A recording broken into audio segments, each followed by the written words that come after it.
Hello, my dear friends, and welcome to my YouTube channel. In this lecture series, we'll be going to study how to create the nodes and the members.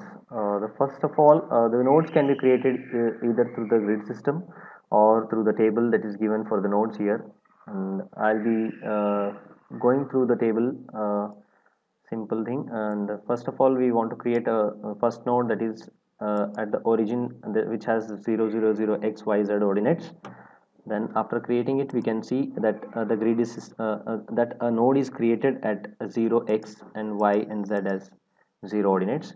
Then after creating it, for this simple explanation, I'll be taking a 2D frame which has a column height of 8 meters, and the column to column spacing will be 24 meters, and the slope of the rafter, the slope of the this 2D frame is 1 is to 20. So before that, in order to create or repeat this nodes, we have to select the node cursor. From the node cursor, we have to select the node which is created at the zeroth ordinate, and then the height of the column that I've told you earlier will be 8 meters. And go to the geometry, translational repeat, take the we want to create a column that is in the vertical, or vertical. Then the default step spacing will be 8 meter. I want to create a member. If you want to create a member, we can see here is a link steps. Then click on this link steps, then directly the member is created. If the link step is not kept a tick mark, then only the node is copied and pasted at a spacing of 8 meters. So now I will click the link steps and then press OK. Then my column is created here with two nodes. Okay. Then I want to this column to be at a spacing of 24 meter in the x direction. We can see the directions here as x, y is vertical. Now I have created as y, and z is this direction. Then select the beam cursor. Now I do not want, I have already created a beam, so I need not to copy these nodes again and then make it. Directly we can make a beam cursor, and then the beam can be translational repeated at a spacing of 24 meter, and it's in the x-axis, it is in the x direction, so spacing should be 24 meter. Then I do not want to link steps right now because I just want to copy the column. Then press OK. Then now the two columns are created. Then the spacing between these two columns is 24 meters. If you want to see the spacings of any members, you go to utilities.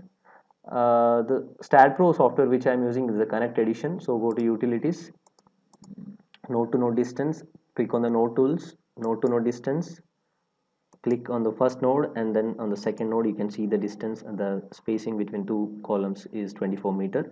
And if you want to see the column height, you can see by clicking on the utilities, node to node distance, and then you can see it as here 8 meters. Now if you want to remove this node to node distance, again go to utilities, node to node distance, remove node to node distance. Okay. Then now I want to create a pitch roof. Then so in order to create that, just I'll create a dummy member here in between these two. Then click on this add node, insert node.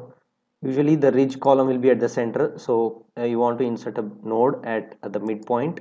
Then click OK.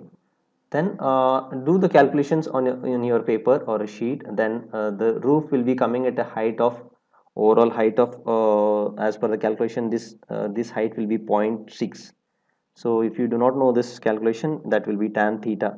Tan theta is equal to perpendicular, tan theta is equal to x by base. So once you do the calculations, as per my calculations, I am getting this height to be as 0.6 meter. So what I will do is select the node, then click this node, and then we'll make a translational repeat of in the y direction as 0.6 meter. Then I will do OK. So now we've got the ridge node, and then now we can directly connect the members as you can see what I have done now. Then select the members, then delete the dummy members which you have created earlier. Now select the member, delete. We can will get the notification as two beams and associated physical members if any will be deleted. Then press OK. It will ask for any other orphan nodes are present. If you want to delete that node, if yeah, definitely I want to delete it, so I'll press it here as yes. Now we can see the frame as I have told you earlier. and in the up in the next class we will be studying how to create the support for this frame, and also the properties, how to assign the properties. Keep watching, and thank you for your time.